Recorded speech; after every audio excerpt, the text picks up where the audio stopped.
Graça e paz no Senhor Jesus Cristo, sejam todos bem-vindos a mais uma edição do podcast De Cristão para Cristão. Cada dor é uma dor. Não subestime a dor alheia. Essa é uma expressão que foi cunhada pela nossa entrevistada no programa de hoje. Hoje nós vamos conversar sobre fraturas emocionais. A nossa convidada é psicóloga, especialista em neurociência, especialista em saúde mental, é uma potência potencializada, doutora Vera Gaviglia. Seja bem-vinda ao podcast De Cristão para Cristão. Obrigada, pastor Dantas, graça e paz. É uma alegria estar aqui, poder compartilhar esse momento com você, falar de um assunto que eu gosto muito, que é falar sobre saúde mental, E ainda mais um tema como esse, sobre fraturas emocionais, E quantas pessoas precisam de curas na alma, precisam ser tratadas, e muitas vezes tantos impedimentos que elas encontram no decorrer da vida por essas questões ainda não serem resolvidas, Então, é um prazer estar aqui. Nós que agradecemos, é uma honra para nós contar com sua presença hoje aqui. Tenho certeza que muitos que estão nos ouvindo, a começar do entrevistador, precisa daquilo que vai ser falado hoje aqui, com certeza. Doutora, o que é uma fratura emocional? Falando de fraturas emocionais, é um termo usado, bastante como traumas emocionais também, que é um evento onde essa pessoa ela é afetada emocionalmente, onde que ela não tem ali uma praticidade de ressignificar, dar conta daquele momento, onde ali pode se tornar um trauma. E um trauma não é para todo mundo igual. Às vezes as pessoas vivenciou um evento traumático e acha que todos da família que vivenciaram esse evento vai ter um trauma, e não. Às vezes a pessoa passou pelo mesmo momento, pela mesma fase, pela mesma situação, e nem todos desenvolveram traumas. Então, vai muito da capacidade daquela pessoa, naquele momento, como que ela foi impactada psicamente, emocionalmente, para poder considerar um trauma. Excelente. Eu passei alguns meses internado. Fui submetido a 24 procedimentos cirúrgicos. Foram 4 meses e meio na primeira fase, 69 dias na segunda fase. Para mim foi traumático. Sim. Para minha esposa foi traumático. Para os meus filhos foi traumático. Para as nossas famílias foi traumático. Como afetou a cada um de nós, o tempo está revelando isso. Sim. E muito assertiva a sua resposta, porque é justamente isso daí. Os traumas afetou a cada um de nós de maneira diferente. Quão danosa a curto, médio e longo prazo pode ser uma fratura emocional? Tem aquela que, curto prazo, parece que ela já dá as mostras, a cara. Sim.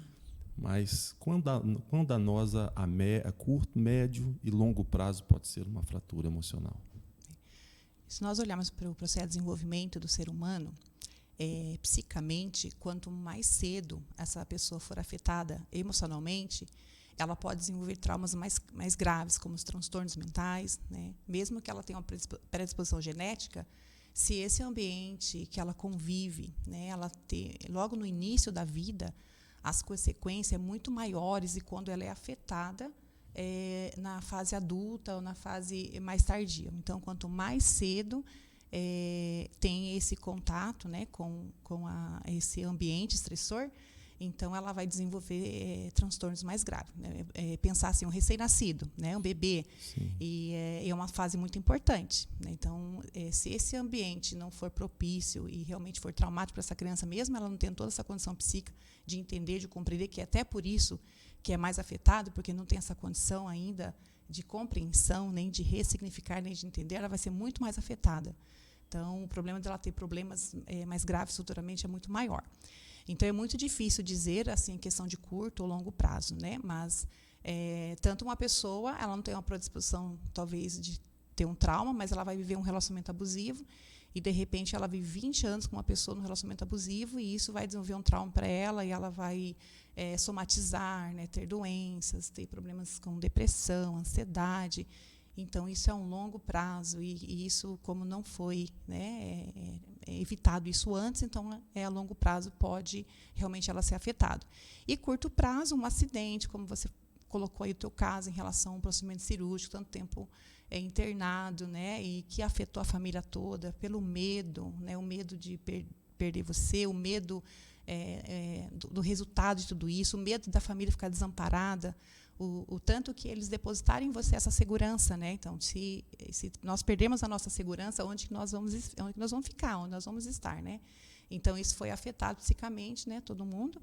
Então, é muito difícil dizer, né, a questão da gravidade, mas isso em questão de curto prazo, tanto um impacto muito grande pode afetar essa pessoa de uma forma dela paralisar totalmente, e quanto ao longo prazo também, esse ambiente que essa pessoa vai vivendo também vai afetá-la grandemente também. Eu sei que não é possível nós catalogarmos, até porque o ser humano é complexo. Sim. E são infinitas as possibilidades de nos traumatizarmos com alguma coisa.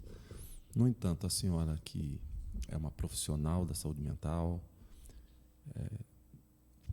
quais seriam as principais fraturas emocionais, as mais comuns, as principais? Geralmente, o que aparece com muito danos para a pessoa é a questão do abuso, né? Abuso na infância. Isso é um dos traumas mais difíceis de ser trabalhado e um dos que mais afeta a pessoa, que é essa questão mesmo do abuso. E a questão do abandono, né, da pessoa, ela ser negligenciada com os cuidados mesmo aí na sua infância, porque os nossos comportamentos dentro dessa neurose adulta, dentro desses traumas, são todos neuroses infantis, que nós vivenciamos aí com esses traumas, quando nós falamos de traumas psíquicos, né? Então, esses contatos em relação à negligência, ao cuidado e o abuso infantil é os mais graves. É possível um trauma se camuflar por sob um discurso ou um comportamento? Ah, sim, muito, né? Muitos comportamentos podem ser camuflados. Pessoas, às vezes, elas podem se esconder através de comportamentos mais tipo, se defendendo de um ataque, né? Se tornar aquela pessoa muito forte, inacessível, aquela pessoa mais rígida, né? Ou ela pode também levar o seu trauma ali para uma questão de uma inteligência, né? Buscar por muitos estudos, por muitas coisas, e ela acabar se escondendo naquilo também, né? Tem a questão até bem religiosa, né? Pessoas que se escondem também, né? Através da religião, se escondendo dos seus próprios traumas, das suas feridas, né? Das pessoas pensar, mas está na igreja, e como isso pode? Pode, né? A pessoa ela acaba colocando ali um bloqueio sobre ela para que essas feridas não sejam acessíveis, né?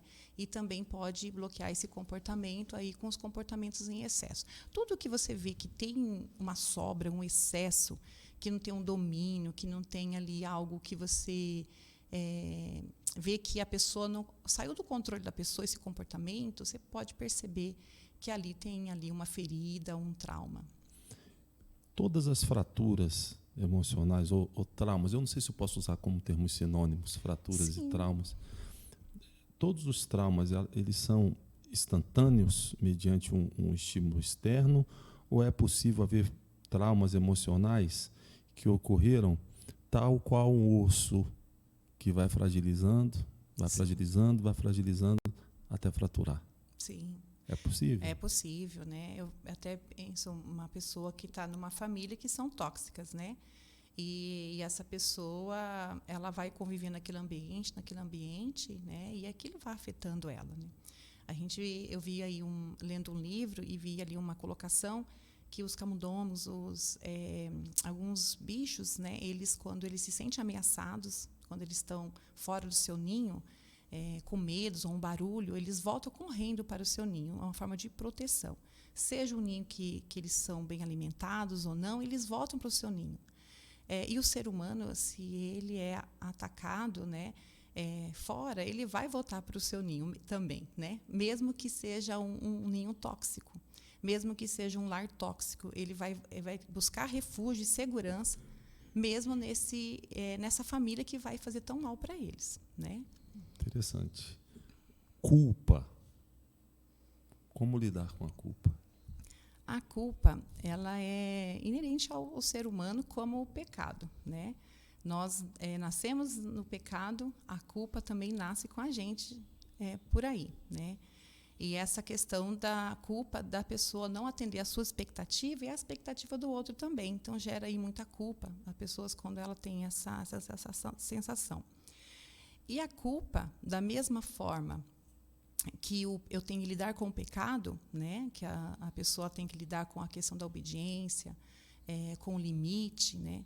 A culpa também é a questão da pessoa ela se colocar nesse lugar de fazer diferente, né? De se colocar na posição de viver esse ambiente, essa nova posição, saindo dessa culpa. Eu saio do pecado, né? Que é uma decisão, e eu saio da culpa também, que é uma decisão. Então, a culpa, ela vai fazer parte do ser humano. Agora, quando ela é uma culpa que ela limita a pessoa, ela incapacita a pessoa ela não faz nada porque ela se sente culpada de tudo, né? Daí é algo realmente que ela está precisando, da mesma forma, se perdoar, né? É o perdão que entra aí mesmo, né? Essa questão dela se perdoar. Então, existe aí algo que ela precisa se perdoar para conseguir sair desse lugar de culpa. Por que nós cometemos os mesmos erros repetidamente?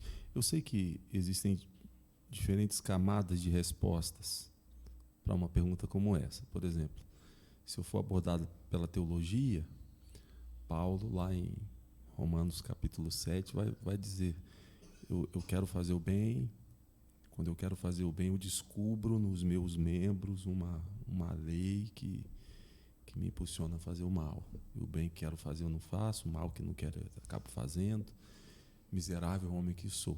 Essa é uma expressão usada pelo apóstolo Paulo na sua carta aos Romanos, no capítulo 7. Mas pelo viés da psicologia. Por que repetimos os mesmos erros? Se nós olharmos a questão neurológica, né, toda essa função cerebral, né, ela tem uma explicação dentro da neurociência, né, por que eu repito aquilo, né, por que eu busco por aquela adrenalina, por que eu acabo repetindo esse comportamento, também tem uma resposta aí. E dentro da psicologia, né, tudo aquilo que eu vivenciei de uma forma passiva, um trauma, quando a pessoa ela vivencia aquilo de uma forma passiva, ela fica sem ação, ela fica sem atitude, ela não consegue ter resposta, ela paralisa, né? As amígdalas dela paralisam, não consegue voltar para o estado normal. Então, ela não tem ação, ela não tem significado. Então, ela acaba vivenciando esse trauma de uma forma muito passiva.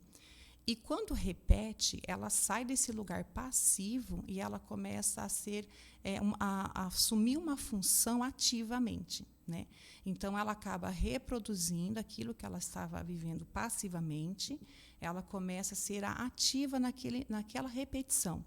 E por que ela faz isso? Ela faz isso para ela poder achar uma saída daquela saída que ela não achou na hora do trauma. Olha só. Né? Então, como ela não conseguiu achar aquilo, que ela ficou paralisada por aquele impacto, então ela começa ativamente repetir para ela na tentativa de achar uma saída. Excelente. Poxa. Doutora, nós quebramos.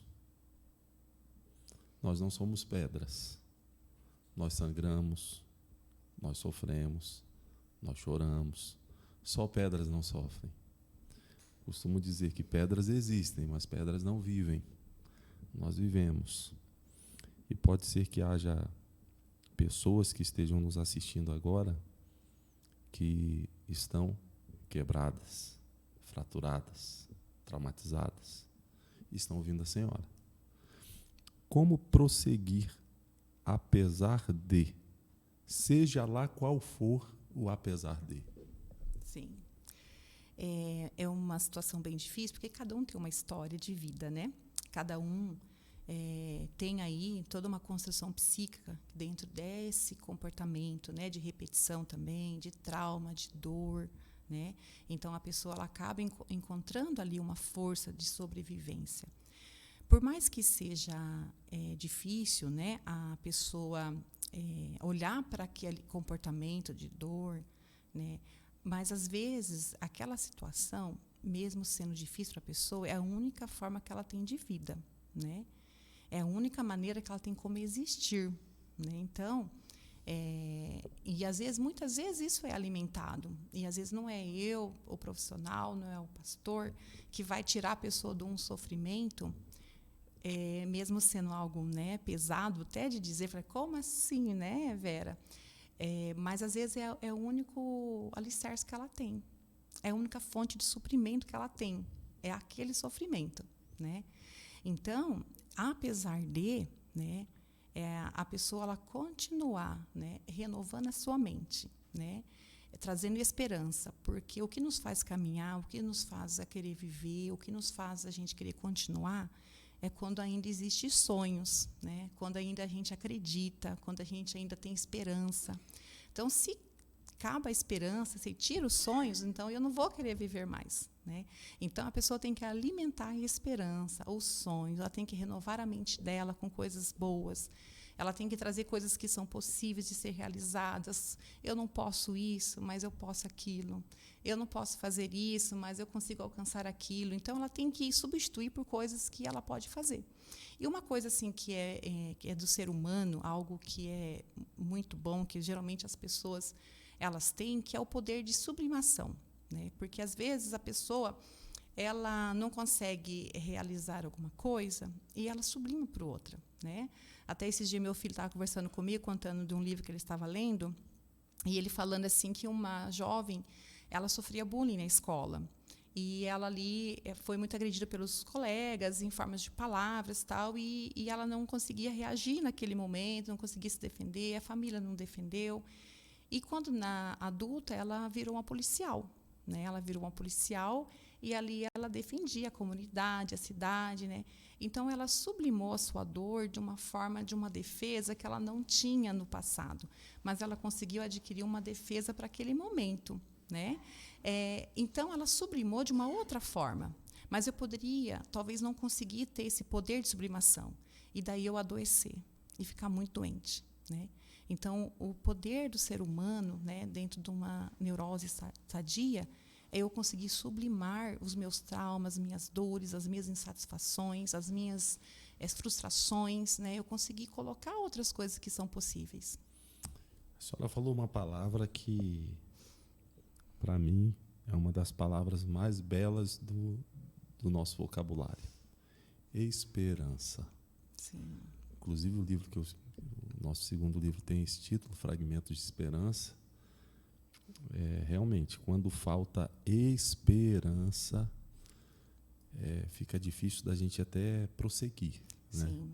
No entanto, quando há esperança, por pior que seja o cenário, é possível. Sim. Não é? É possível. A senhora também falou sobre frustração. Eu costumo dizer que frustração é algo que deu certo do lado de dentro, mas não deu certo do lado de fora. Sim. E ao dar certo do lado de dentro, criou uma expectativa emocional, e essa expectativa que não foi correspondida pelo fato de não ter sido concretizado do lado de fora, gerou esse desconforto emocional que a gente chama de frustração. É possível me frustrar comigo quando eu não atendo às minhas expectativas. É possível me frustrar com o outro quando o outro não atende às minhas expectativas. Como lidar com isso? Como gerenciar essa frustração comigo e como gerenciar essa frustração com o outro? Sim. Quando a pessoa ela tem bastante resultados positivos, que ela tem muitas conquistas, né? É fácil de você dizer para a pessoa, olha que legal, caminha, né? Ou às vezes ela teve uma frustração ou outra. Agora é muito difícil quando pessoas têm repetidamente frustrações na vida, né? Pessoas sempre com muitos insucessos, né? Então, é muito difícil, porque ela já está ali, cauterizou, né, na questão psíquica dela, essa frustração muito enraizada.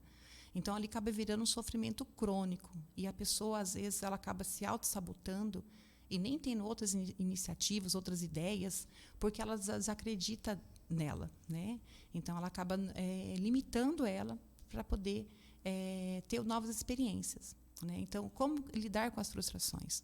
Primeiro, é a questão do auto-perdão para a própria pessoa, né?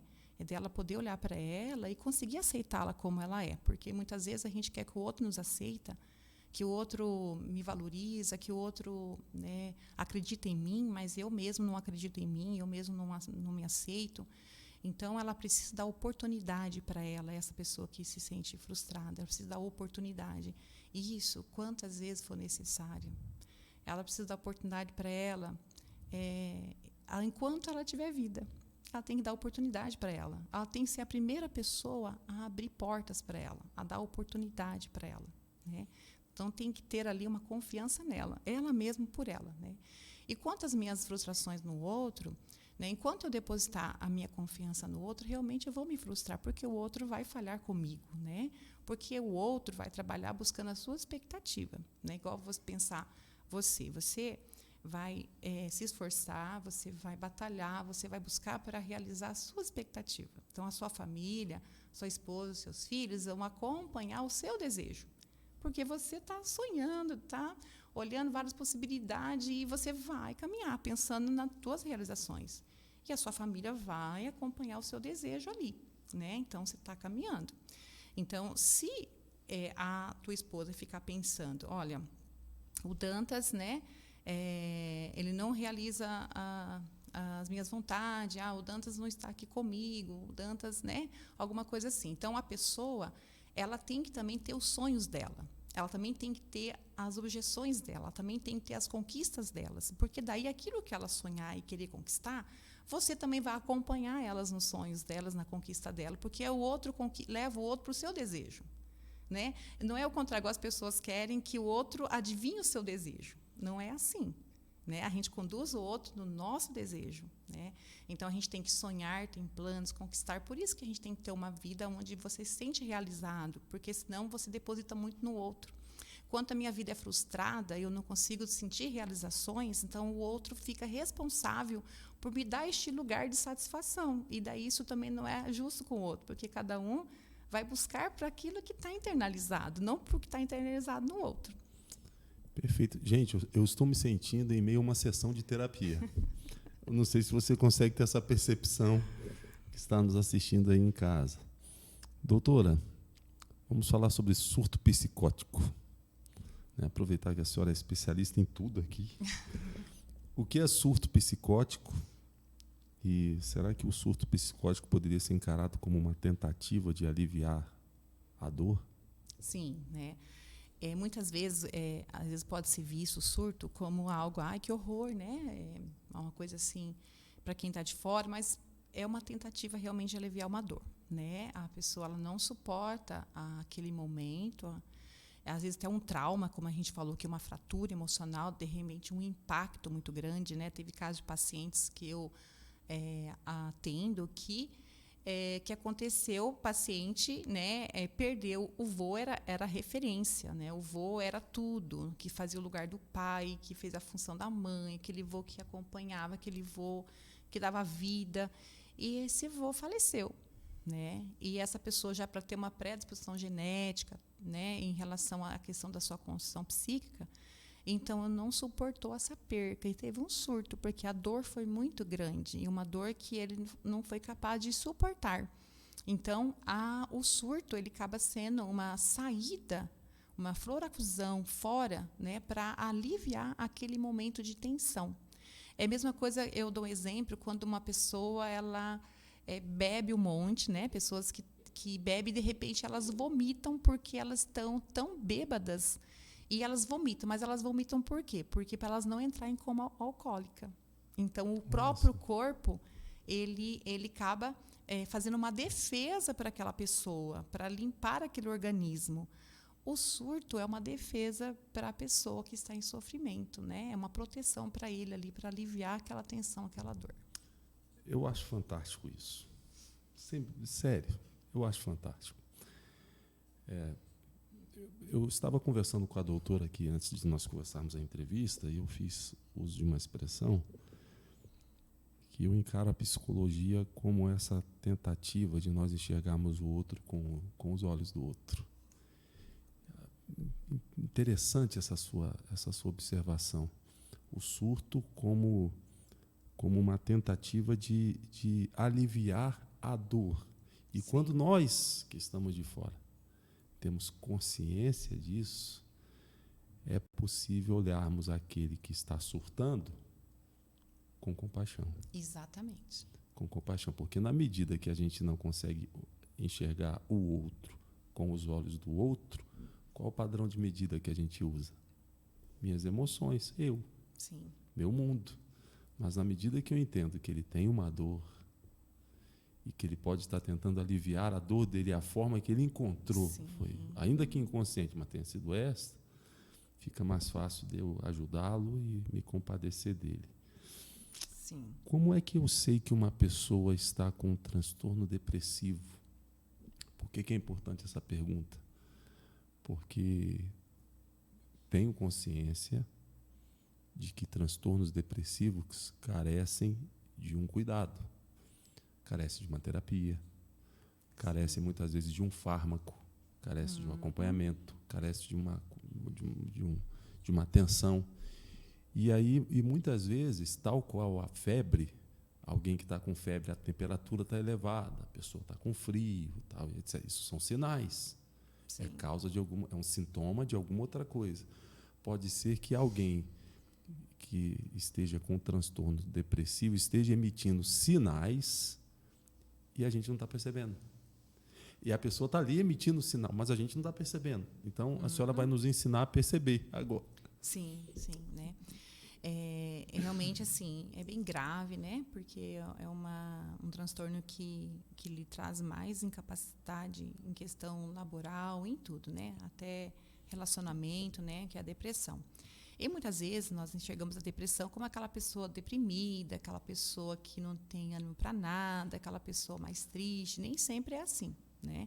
Às vezes tem pessoas que elas não demonstram essa tristeza, elas estão na sua vida de rotina normal, mas tem uma irritabilidade muito importante e internamente uma desilusão, uma frustração permanente, essa inquietação, uma irritabilidade muito grande, e ela pode estar dentro de um quadro depressivo que a gente chama aí de bipolar, né? Não a unipolar, que é a depressão pura, né?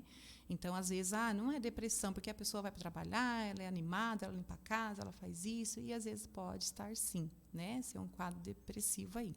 E a depressão não é tristeza, né? Não é a pessoa estar triste, porque tristeza todos nós sentimos em algum momento da vida, e vai ter dia que ainda vão chegar em casa e vão falar, eu quero o meu cantinho lá, e hoje eu não quero falar com ninguém, isso é normal, e todo mundo, uma hora, tem esse comportamento, né? De estar mais triste e às vezes nem sabe por quê. Mas a depressão é algo que ela tem ali, um comportamento que ela é muito contínuo, né? É uma tristeza que não tem nada aparente, mas é algo que ela fica deprimida constante, né? Então, ela não tem mais prazer em fazer coisas que ela fazia antes, ela tem irritabilidade com tudo, né? Ela não tem mais força de vontade de viver, ela não olha para a vida, não tem algo que alegra ela, não tem coisa assim que ela fala, eu vou levantar hoje, mas para quê? Né? Tipo, o que eu tenho para fazer? Né?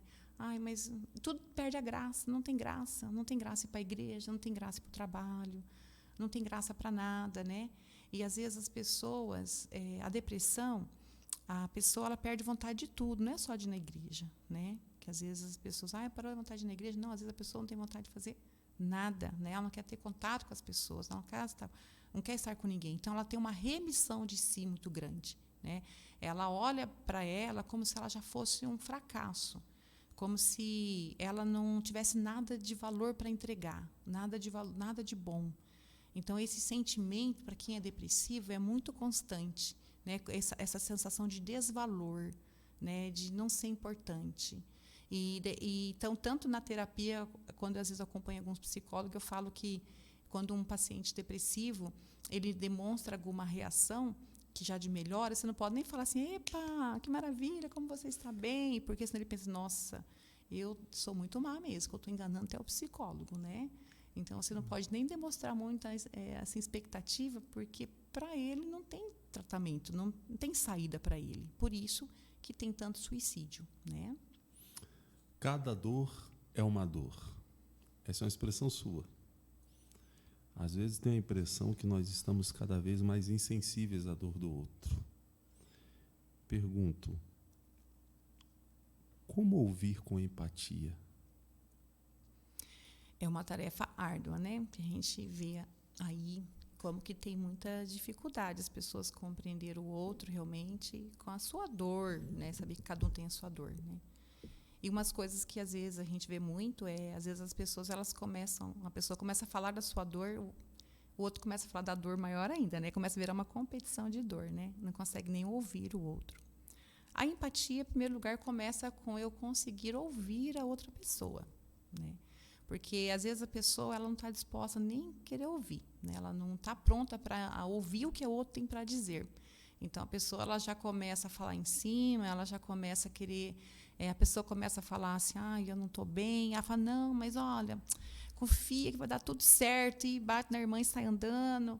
E daqui a pouco outra fala, não, mas vai dar tudo certo, que a pessoa não quer nem ouvir, né? Então ela já quer arrumar uma resposta rapidinho para levantar o ânimo da pessoa, né? E muitas vezes, né, essa questão da empatia, de se colocar no lugar do outro, eu falo assim que é a mesma coisa quando uma pessoa tem um cachorro, né? E ela é apaixonada pelo cachorro. Estou dando exemplo do cachorro porque eu sou apaixonada pelo cachorro. E daí você perde o teu cachorrinho, né? E daí você sofre o cachorrinho, sofre, porque o cachorrinho é tudo na tua vida. Daí o outro não gosta de cachorro. E ela fala assim, nossa, meu Deus do céu, tá chorando por causa de um cachorro, né? Onde se viu, gente, né? Chorar por causa de um cachorro, né? Então, ela nem sabe o que é estar no lugar do outro, o que é gostar de um cachorro, né? Então, a gente não pode tirar a nossa medida. O termômetro, eu não posso ter o meu termômetro, né? Eu não posso dizer esse sofrimento é maior que o outro, né? E a empatia é eu poder olhar o sofrimento do outro com o olhar do outro, não com o meu olhar, né? Que é um exercício muito difícil, né? Eu acho que se torna mais fácil quando você se importa com o outro. Exatamente. Às vezes as pessoas confundem, porque assim, para eu pensar mais em você, eu tenho que pensar menos em mim. Aí as pessoas, eu tenho essa impressão, se eu estiver equivocado, a senhora pode me corrigir. Sim. Eu tenho a impressão que muita gente confunde pensar menos em si com pensar menos de si. Sim. São coisas diferentes. Sim. Eu posso pensar menos em mim, para que haja espaço para eu pensar em você, mas isso não quer dizer que eu não esteja isso não quer dizer que eu esteja pensando menos de mim, não é? Um exercício que eu faço, eu aprendi isso com um comandante que tive no Exército. Olha que interessante. Uma prática que vai servir para você que está nos escutando aí. Quando qualquer pessoa chegar para você para falar sobre qualquer assunto,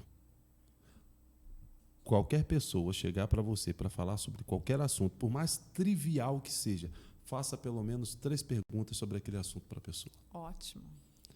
Ainda que para você não seja importante, para você seja irrelevante, mas se aquela pessoa está falando com você, para ela é importante. Então, olha, pastor, fui tosar meu cachorro hoje. É mesmo? Onde que você faz a tosa do seu cachorro? Qual é o nome do seu cachorro? Qual a raça do seu cachorro? Eu fiz 3 perguntas, eu te ouvi, eu te valorizei. Fica a dica, né? 3 perguntas. Eu aprendi isso com um comandante. Quando qualquer pessoa chegar para você para falar sobre qualquer assunto, faça 3 perguntas, porque as pessoas chegam para a gente e começam a contar qualquer coisa, aí a gente, rapaz, isso aconteceu comigo também. Isso aconteceu comigo também, olha, comigo aconteceu. Ou seja, na hora que você me interrompe para contar a sua história, sabe o que você está dizendo para mim, na verdade? Você está dizendo que aquilo que eu estou falando não é importante. Exatamente. E aquilo que você vai me dizer é mais importante do que aquilo que eu estava falando. É isso que a gente transmite nas entrelinhas, né? Sim. Então, poxa, legal. Sim. E às vezes, né, a gente está falando de um assunto que tem a ver um com o outro, né? E duro quando você é muito diferente do outro ainda, né?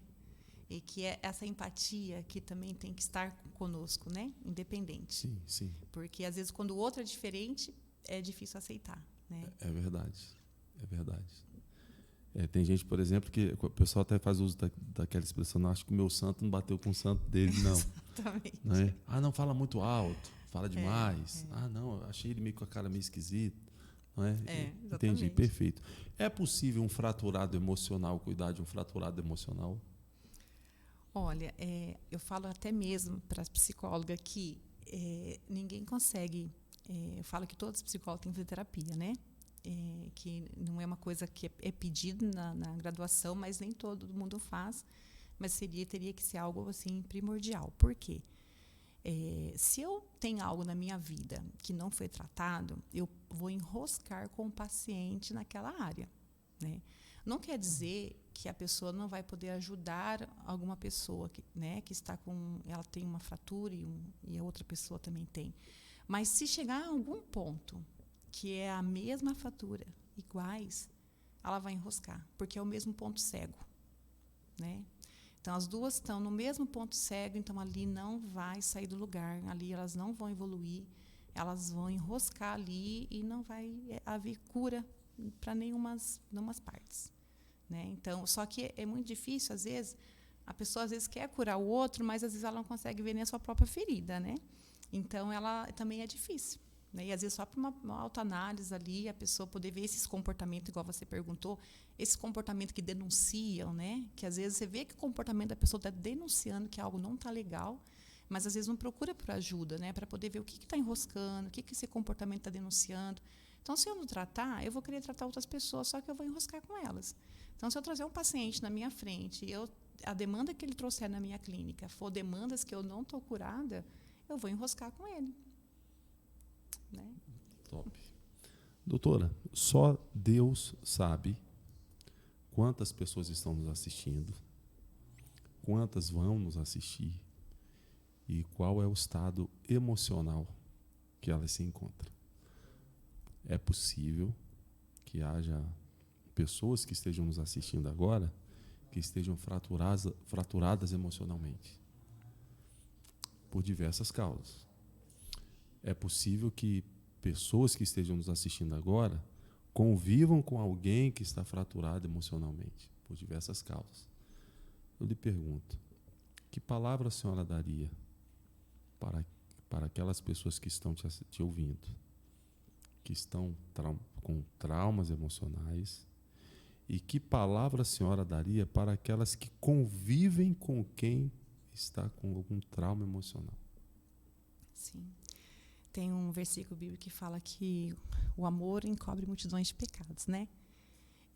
Ninguém consegue alcançar o coração de ninguém se não for do amor, né? Até mesmo no processo de terapia, se primeiro... essa frase aí essa frase é para a gente destacar. Vale pelo programa. Ninguém consegue alcançar o coração de ninguém se não for por amor. Vou postar no meu Instagram essa frase aí. Vou colocar seu nome lá. Né? Então, assim, realmente, para alcançar o coração de alguém, a pessoa precisa ser no amor. Né? Então, até mesmo no consultório, para a gente conseguir alcançar o coração de um paciente, a gente precisa fazer um bom acolhimento para essa pessoa se sentir realmente acolhida, amada, para que possa ali realmente ela conseguir colocar todas as suas coisas para fora, né? Tudo aquilo que está sendo um impedimento para ela. Senão, se ela não se sentir segura, ela não vai voltar e nem vai querer mais falar sobre um assunto tão delicado e difícil, né? Então, o amor é que tem que ser primordial, né? Essa família que tem alguém que tem ali uma fratura, um trauma emocional, tem que amar, né? Tem que amar para que essa pessoa seja acessível, né? Ninguém vai procurar um tratamento se for no grito. Ninguém vai procurar um tratamento falando assim, seu louco, sua louca. Ninguém vai procurar um tratamento e falar assim, você não tomou seu remédio hoje. Ninguém vai procurar um tratamento você apontando os defeitos da pessoa. Ao contrário, a pessoa vai procurar um tratamento quando ela se sente amada, quando ela se sente importante, quando ela se sente cuidada, daí ela vai procurar um tratamento, né? Então, pessoas que estão nos ouvindo, né, que se encontram numa situação difícil, com traumas, coisas que ainda não conseguiram elaborar, que não conseguiram ressignificar, né? Lembrar que esses comportamentos repetitivos que você repete, às vezes fala, eu não queria repetir esse comportamento do meu pai, eu não queria repetir esse comportamento da minha mãe, eu não queria trazer isso para a minha geração, mas quando eu percebo, eu estou repetindo esse comportamento.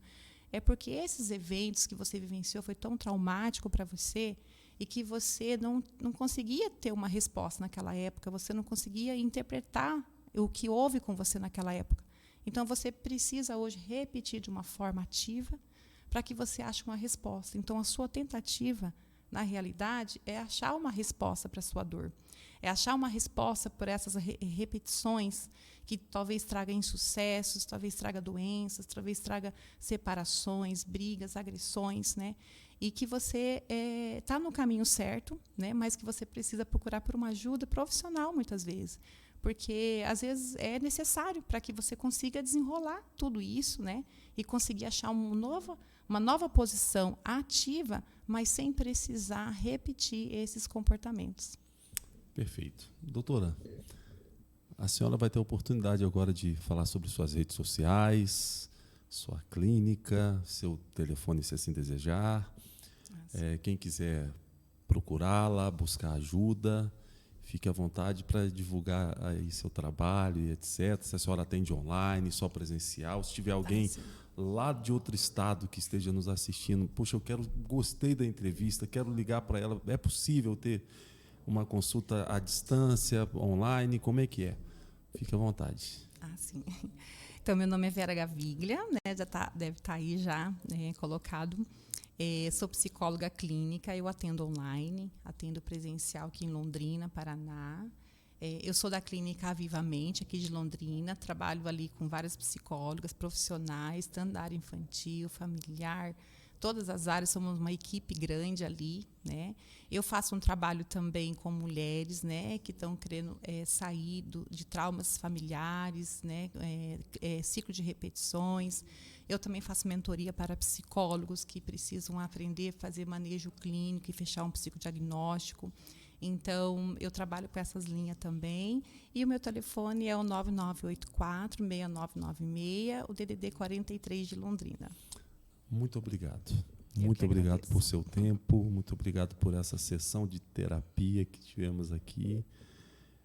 Não sei se vocês perceberam, eu fiz 14 perguntas à doutora, ela não está com nenhuma anotação ali, ela domina o assunto, ela está muito à vontade aqui no assunto, é um assunto que com certeza a senhora ama, a saúde mental. Muito obrigado por sua presença aqui conosco.